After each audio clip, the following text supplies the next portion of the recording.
I'm Alan Brill. Welcome to Brilliant, a podcast from the mind of Brill. Warning, it gets dark in here.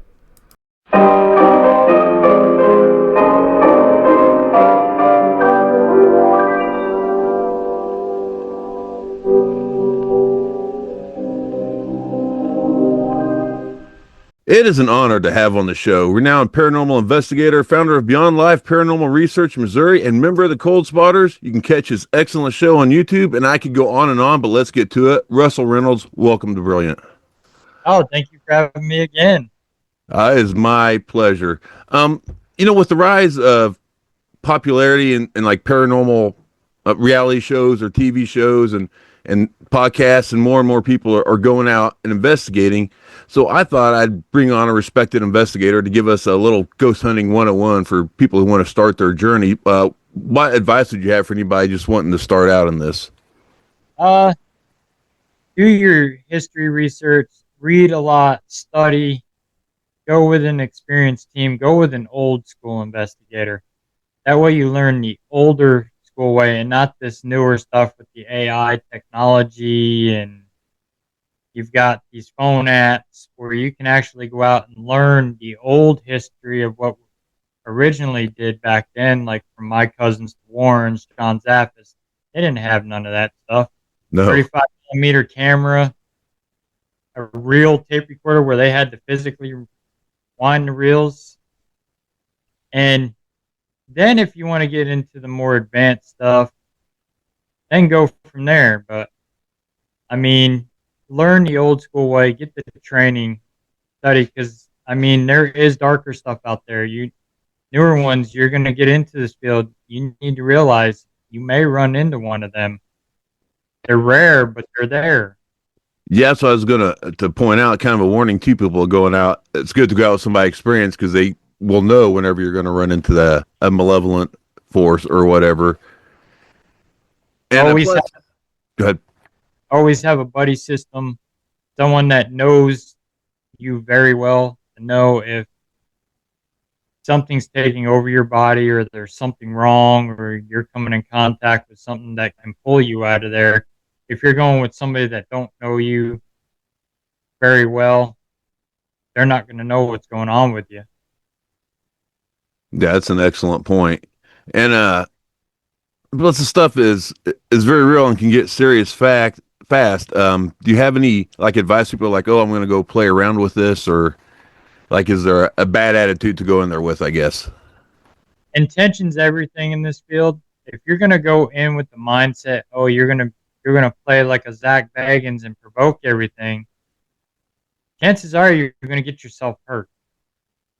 You need to go in with that clear mindset and be respectful. Remember, they were human beings once. Go in there, introduce yourself, carry a normal conversation with them. A lot of them will respond to you if you are respectful. And don't forget, it may have been their place at one time too. They could have owned the place. So to them, you're trespassing. Excellent point. Yeah. Yeah. Always like it drives me crazy when people go in and start barking out orders or whatever. I'm like, they're not their dancing monkeys. Like, you know. Yeah, exactly. I mean, you go in, you introduce yourself like us. We'll go in and say to the spirits, especially if we're doing a residential case, hello, my name is Russell. I'm just here to document and talk to you. I'm not here to hurt you. I know this was your space at one time, and we just want to know why are you bothering this family? Right, yeah. They were people at one time, and that's they deserve the respect to be treated like that. And, that's how I see it anyway. So let's get into some like equipment for people just starting off. What would be some good basic things for them to use, and how can they use them properly? Like you get an EMF meter and you're getting readings all the time. Well, does the house still have power? You know what I mean? Right? Yeah. Like me, I started off with a little RCA cheap digital recorder, $20 at Walmart. Works just the same as your big expensive ones. Little digital camera. It also films video as well, so you can still do video with it. That's how I started out, and a little $15 EMF detector. And when you're doing that and you're doing your readings and you're getting spikes, it's not always paranormal that's spiking that EMF meter up. You could be picking up somebody's electrical in the house. So it's your best to take that meter and go around, do a baseline reading, look where all the power outlets, put it up there and see if it's going to red or whatever. Chances are that's where it's giving off the high EMF fields. Your circuit breaker panels give off high EMF fields. Old knob and tube wiring. If you're in an 1800s house, chances are the wiring's knob and tube stuff, and it's got splices in the walls, and that gives off a lot of EMF in a house. Like he's talking about the recorder. I find it's kind of awesome now because one of the most sought after recorders is the DR60, which was like the cheapest one on the market at the time. But And they are effective. My buddy Rob from Get Haunted, we did an EVP session at Missouri State Penitentiary last year on it, and we got some good results on it. And it's got it to where you can actually listen to the EVP live with it too, as well. yeah, it's yeah, like if you go on like eBay or something and try to get one now, it's like $2,000. But originally it was like the cheapest one on the market. So just something about its innards, I guess, makes it more easier to use.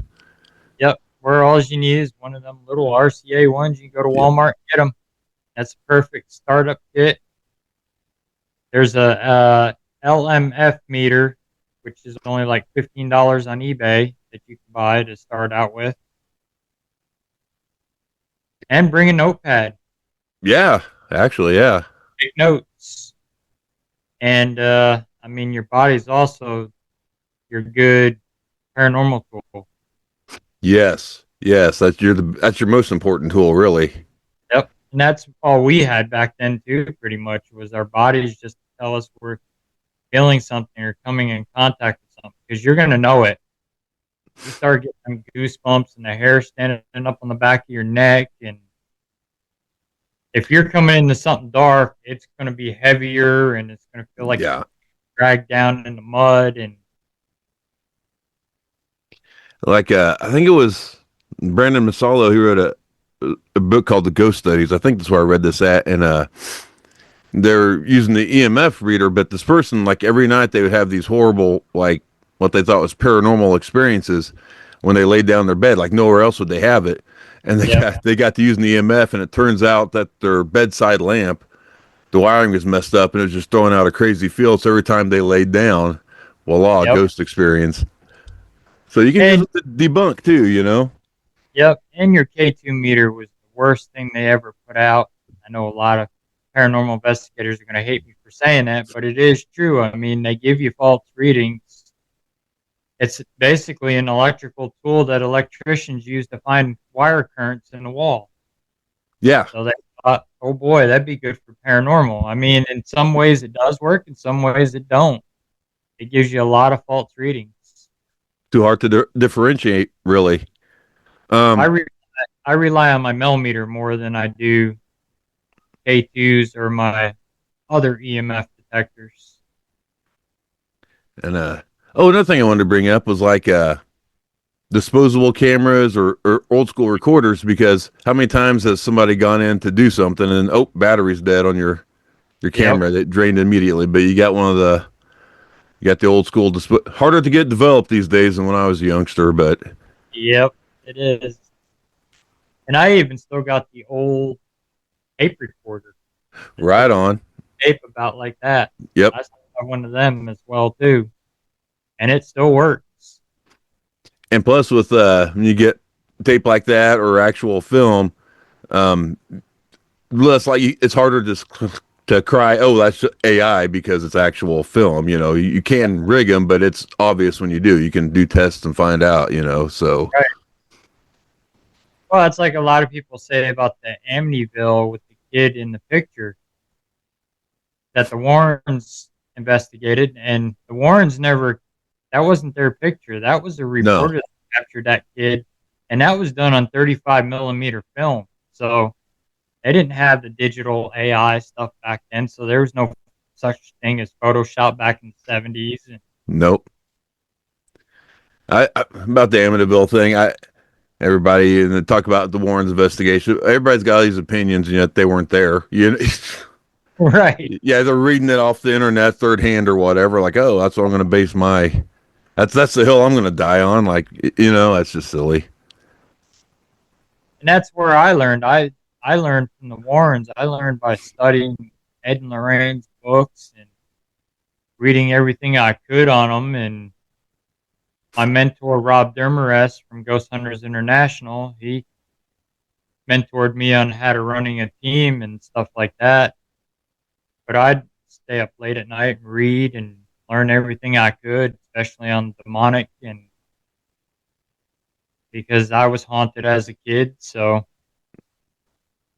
Yeah, I wasn't haunted in it, but I was just super interested. But you watch the things on TV, and they're always pushing you into one direction. But then you start to find out, oh, there's a whole paranormal book, library out there, and you start digging into it, and that's where that's where I start to grow. I'm like, okay, because like you watch the 45 minutes, whatever they want you to think in that 45 minutes, they'll kind of guide you that way. yep. And that's even like if these new investigators are going to get into haunted objects. That is, as a beginner, that is the worst thing you can possibly do is deal with haunted objects. Yeah, I think that's important to point out because right now like a haunted doll is selling on off the shelves on eBay Yeah, and stuff. everybody's Everybody, it's trendy, right? everybody's crazy with these haunted objects, and I'm going to let you on a little insight about these haunted objects. A lot of them are Yeah. demonic vessels, and I mean, we had some stuff we took from a case in Oklahoma, and we had them in the car with us, and we almost got killed in downtown Kansas City. The man, and here's a controversial piece of equipment, if you want to call it a tool or not. I'm not sure where I stand on it, but the spirit board, talking board, or as most people call it, the Yep. Ouija board. I mean, I would suggest if you're starting out, don't mess with it. But what is your take on it? Uh, I've dealt with a lot of cases involving Ouija boards where they have opened that door and they never closed it because most of them were kids when they played with them. They were sold as games as kids, Right? Yeah. and then all of a sudden they're used to conjure up spirits. Well, parents catch kids playing with it. They've already opened that door, and then they wonder why things are happening to them as they got older, and it's still traveling with them. And I've dealt with probably close to 100 cases involving Ouija boards over the years, and they're good if you set your intention and you know what you're doing and you know how to physically close them out. It's just like doing spirit box, Estes, same thing. It's still a form of spirit communication. You still have to set that intention and know what is coming through that board because there is a demonic entity associated with that board that will come through and disguise itself. You could think you're talking to a dead loved one or somebody's grandmother, and you're actually not. Yeah, and like you said, with intention, a lot of people break it out because we're gonna do something scary or spooky, and that's their Yeah, intention. And there you go, you're gonna get something scary. You very well could get something scary. yeah. You need to set them boundaries and that protection before you even do something like that. I mean, just even us doing EVP sessions, same thing. We're inviting stuff to come in and communicate, but you have to have that strong mindset, that faith base on what you're doing. If you're new to it and you don't know what you're doing, you should not be playing with that stuff. Right. But it's so common. Like you said, you can go buy it at the board game section, Walmart or whatever. And Yep. And now they're prominent. Everybody's buying them. I got a buddy who has a Ouija board museum that sells boards, and he's got them all different history, all the way back from the 30s and 40s to the 1800s of spirit boards. unless there is just something that attach itself to an individual board. They are just tools. Having one is not the problem, but it's whenever, like I It's say, how you use it, and like, then you open that door, and there you go. And if you notice Ouija boards, you can't get rid of them. yeah. They show back up. And you talk about no, I guess I'll call ahead and say imposters or whatever things that use it, but like I haven't actually done that many investigations, but I was doing uh just a separate thing. I do a little shorts on tombstone symbols and stuff, and I was in the cemetery, and we got there, and I was taking a picture of a headstone symbol, and I heard my wife say, "Hey, babe, come look at this." So I finished framing up my shot, and I go down there, and what is it? And she's like, "No, I heard you ask me, hey, babe, come look at this." So we're like, "Oh." So I pull out my recorder. I'm like, "Hey, what do you want me to see?" And I couldn't get a word. It's like a growl or a screech or something. But I'm like, "Well, I can't understand you, so I'll walk a grid." And when I get close, just they say there's a cold spot or whatever. I started walking a grid, and I mean, it was a cold spot. The wind picked up. The Right? hairs on my arm stood up, and there was a headstone right there. I knew that was it, and it was Willie Brooks. It was like a kid. I thought he was like a 10-year-old kid or something because I hadn't cleaned it up because it was actually falling down.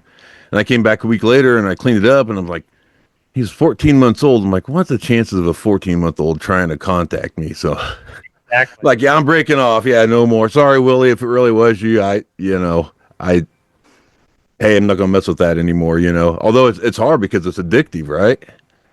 Yeah, it is. It's addictive, and I mean, a lot of people get addicted to it because they have that first experience. They want that more and more and more, and eventually, when you start wanting more and more, it starts to get darker Yeah. Well, like I because said, I think there's a pretty good chance that that's something pretending to be yep, a child, so that yep, you'll communicate with it, you'll invite it, and then it follows you home, yep, like, oh, it's just a little kid, baby. We can take care of. You know what I mean? And right? yeah, there you go. Gotcha. And that's even with these new investigators that don't know what they're doing. Them things can follow you home. Yeah, let's talk about maybe some ways that you can protect yourself from that. What we do is when before we leave, we tell the spirits, "You are not welcome to follow us."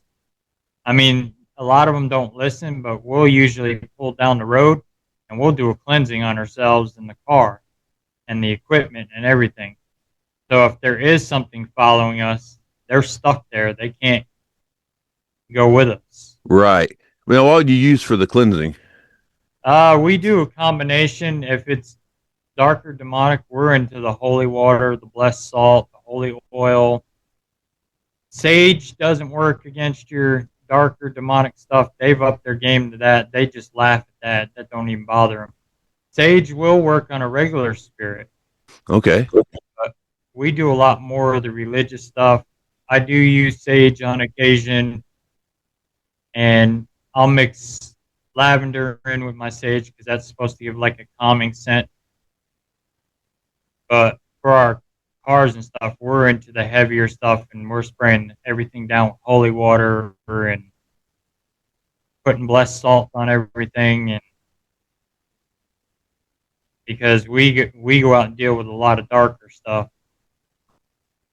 And and you can probably find it online, but another good thing, probably Archangel Michael's Yep. prayer. That would be a good thing for anybody to learn. Like I said, it's go online, print it off.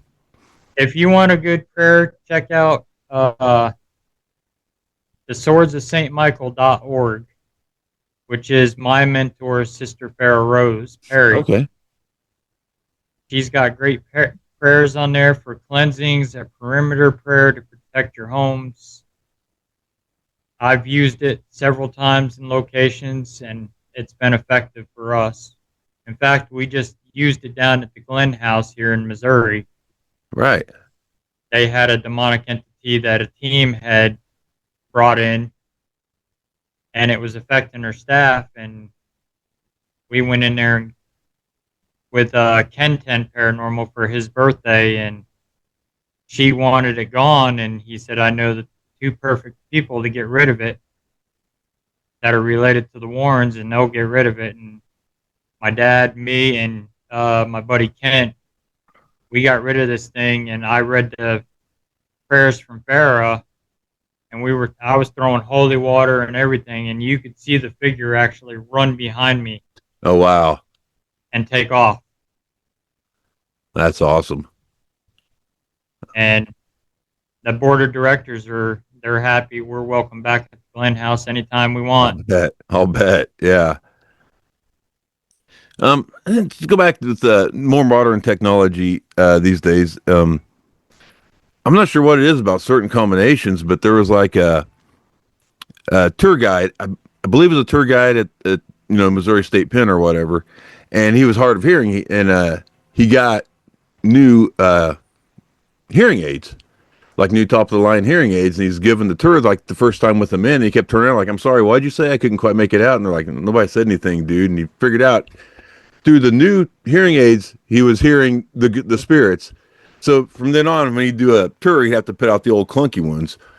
But I don't know. That's just amazing to me. Like, oh, this is the right combination of technology that they can Right. utilize it. Yeah, I mean, it's sort of like your newer recorders with the big old sensitive mics on them now. Those hearing aids are just the same way. So, and I know the guy you're talking about.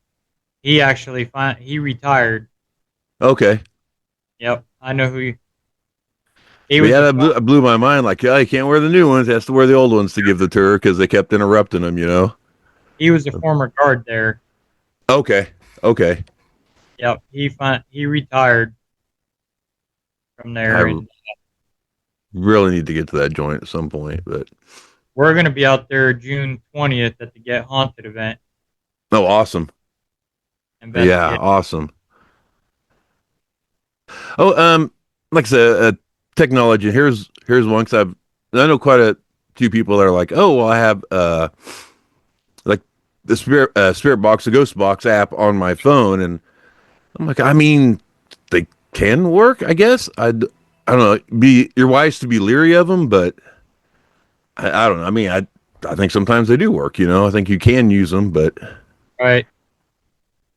I'm leery on a lot of them. There's one that we use. It's called the ITC TV box, and it scans white noise, and it shows like a TV screen, and it's also got a spirit box built in. And when it picks up an EMF, it snaps a picture of an image, and it saves it to your phone. I was leery on it because it was made by Unity, and Unity makes video games. right, And so we were at Missouri State Penitentiary, and we captured Robert Perdella, the Kansas City butcher, on it. And I was like, now that's starting to make me think that it's kind of legit. But I'm not fond of a lot of them. They're fake. I mean, Spirit Talker, I'm right, not fond of it as well. I try to stay away from apps and try to do my usual, what I was taught how to do with the recorders and stuff like that. Some of them apps are just tricks and programmed. I mean, Necrophonic, a lot of people use Necrophonic a lot. I've tried it. I'm leery on it as well because I've never had good results with it. right. And I just mean, by the way, everybody go out and check out your last podcast for that picture because that was awesome. That was crazy. I got hair stood up when you put that on there. yeah. And, but I run a recorder. If we're going to use an app, if somebody in my group is going to use an app, I run a recorder with it.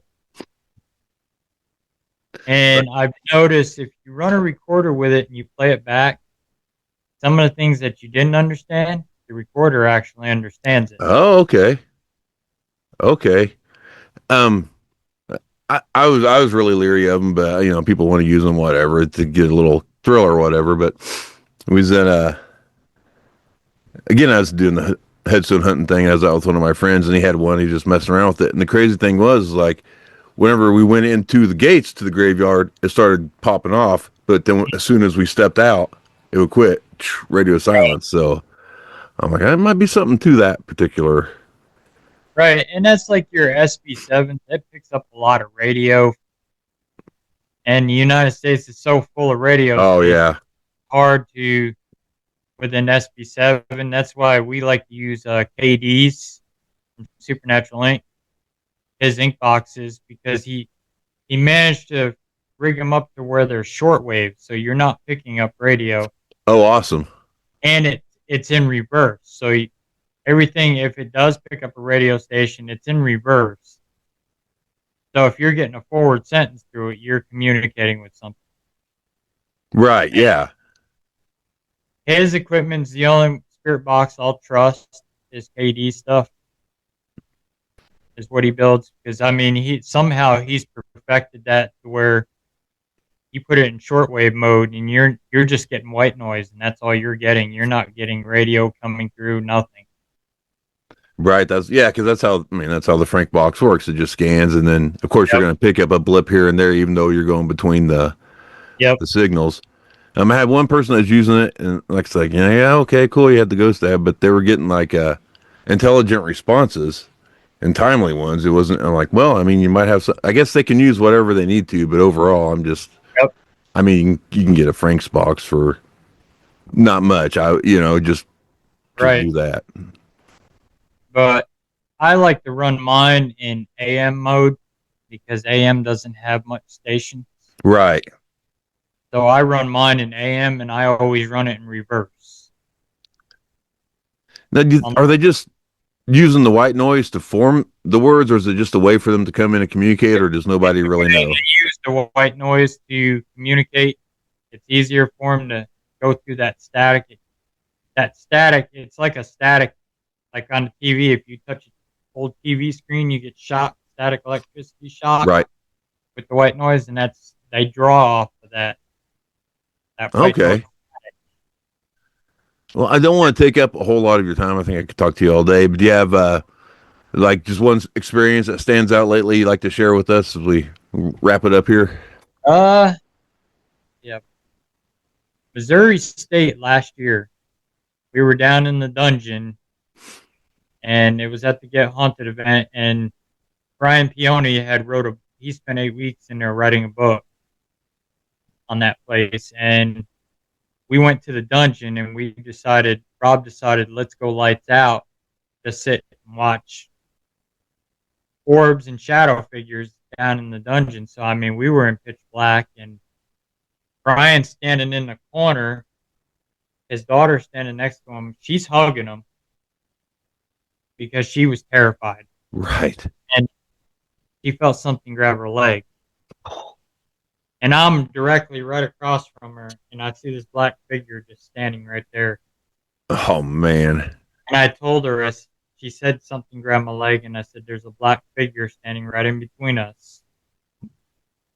And she started crying, and then shortly after this, we see this big, bright light.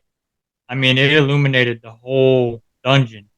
I could see everybody in our group, Rob sitting on the floor. I could see Brian, his daughter, and it appeared right behind Brian. And we thought Brian had lit a flashlight or his phone. His arms were still around his daughter. Huh. Never experienced that down there in the 3 times I've been there. And we couldn't debunk it. We couldn't explain it. That's yeah, give me chills. That's crazy. That's awesome. And Oh, then one more thing I think I should probably bring up to people who are just starting out and watching, Ghost Hunter, Ghost Adventures, whatever, all those shows. They film there for like a week and all this stuff they smash into 45 minutes. It's a whole lot of sitting in a dark room and nothing happening. So yeah, don't I get mean, discouraged. you can go out there, you could find a place, and it could be all jumping and you're getting activity like crazy, and then you can go out to another place and just sit there for hours and nothing ever happened. I've seen some of us have fell asleep in places because there was nothing going on. We just sit down there, and next thing you know, we're sleeping because there's nothing going on. It's quiet. So yeah, I just want to point that out because a lot of people that watch the shows like, oh, stuff's popping off. Like, no, Yeah, for a long it's time. not what you see on TV or YouTube. And I mean, the YouTubers are ruining the field for us that actually go out there and do it legit. Right.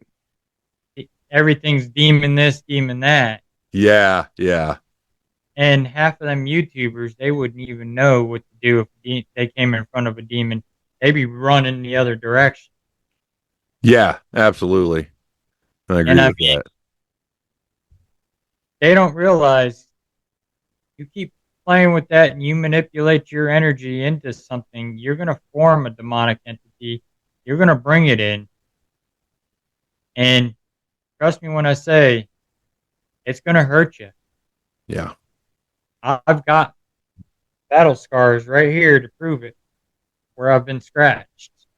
It's not fun and games, and these thrill seekers that want to do this and go out there, get your training. Don't be the thrill seeker. Oh, I'm gonna go in this place big and bad. Or if you pay me $20 and on TikTok, I'll go sit in the basement by myself. Right. And then you get the ones that thrill seek and break into places and the abandoned places. You don't know what's in there. You've never done your research on it. You don't know. It's not just the paranormal you got to worry about. It's the homeless people you got to worry about. They may have taken shelter in there, and you're going in there. They think you're the cops going to run them out. They're going to go on the attack, and they're going to hurt you. Yeah. Like a Richard Estep said once, like, what's this, the scariest thing about ghost hunting? Like, it's the people. It's not Yeah, scare me far more than any spirit ever has. your drug addicts and all that. They inhabit all those abandoned places, and you're in there investigating, urban exploring, and nobody knows you're in there.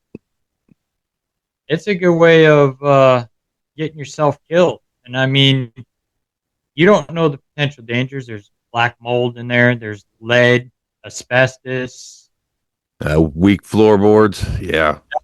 The one hotel that the golf course I worked at, we used to have to go patrol the abandoned hotel because kids would break in there. And I've got a picture on my Facebook where we're up on the 16th floor and I'm looking directly straight down a hole that drops clear to the basement. And it's a black, deep hole. We would have to go in there and shine a spotlight down there to make sure there was nobody laying down in there dead. Yeah. Dark hole. You would never see it. Step through 16 stories Yep. later, you're splat. My goodness.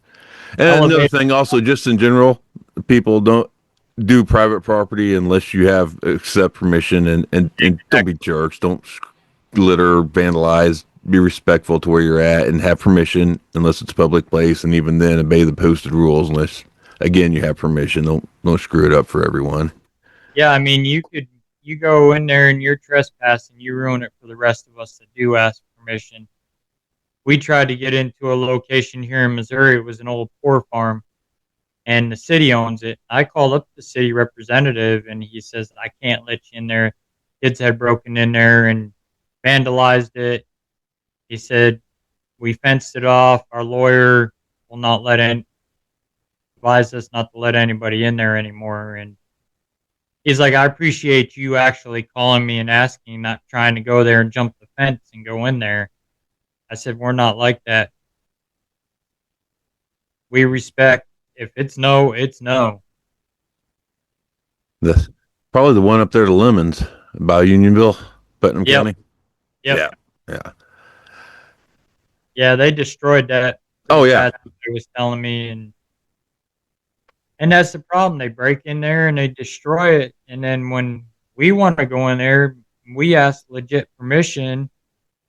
We can't because they ruined it for all of us. yeah. Exactly. Or they go in there and they stir something up, and Yeah, then don't. they have to Yeah, call somebody like me to come in there and get rid of it. And that's like, even if you're going to do the residential, this is another good point. If you're going to get into the residential, don't go in there for your own entertainment purposes and get the evidence you want and then walk out and say the hell with the case and not even contact the client. The client leaves the client holding the bag. right. Yeah, yeah. I hear that a lot. Like they'll be like, "Oh, you're gonna go investigate." I'm like, "Well, what the heck's the point in that? Where you're just going in there and thrill seek, and then Yeah. what's being done? What good are you doing? You're just And see the case through. If you can't help them, get find help for them. Call like us or anybody who does residentials, and we'll be more than happy to come out and assist. But don't go in there and thrill seek, get your evidence, and turn around and walk out, and the client never hears from you again. And not only that, you don't go in there asking them for money. You don't ask them right. for food. You should never charge anybody to come investigate their house. They're inviting you into their home. If they offer you dinner, use it as your discretion if you want to eat with them. A lot of families do that. I mean, we have families that offer to cook us dinner, and a lot of times we'll take it. Then that actually makes the family feel at ease. We're sitting down eating dinner with them, and And breaking bread with them, and yeah, we're talking with them, and it shows them that we're compassionate, we care, and they trust us to be in their home. Another absolutely. another good thing is get liability forms for your team, your clients, because there's a lot of liability issues in residential. Right. And not everything is paranormal in residential either. It's old houses. Things happen in old houses, wood shifts when moisture and the weather. And then the electrical, like I was talking earlier, could be issues. Plumbing pipes bang when they get air in the lines, and Yep. floorboards creak. That'll make it sound like footsteps. So first thing is go in, debunk it first, debunk all the claims, and then let your evidence reveal itself. Absolutely. I bet some people really don't like to hear that though. I know, but that's Yep. reality. Exactly. Well, you're a super busy guy. I know it. I super appreciate you coming on. You want to tell everybody where they can catch you? You can find me on Facebook at Beyond Life Paranormal Research Missouri, Cold Spotters Missouri. You can find me on YouTube, Beyond Life Paranormal Research, TikTok, BLPRMO. You can find me at Beyond Life Paranormal Research on Instagram. You can also find my business page on Facebook, Beyond Life Paranormal Research LLC. And you can catch my podcast every Friday and Sunday nights on Facebook and YouTube. Highly recommend it. Love it. Well, thanks again for coming on, and hopefully we'll have you back again sometime. Maybe part 2 of the class. Yeah.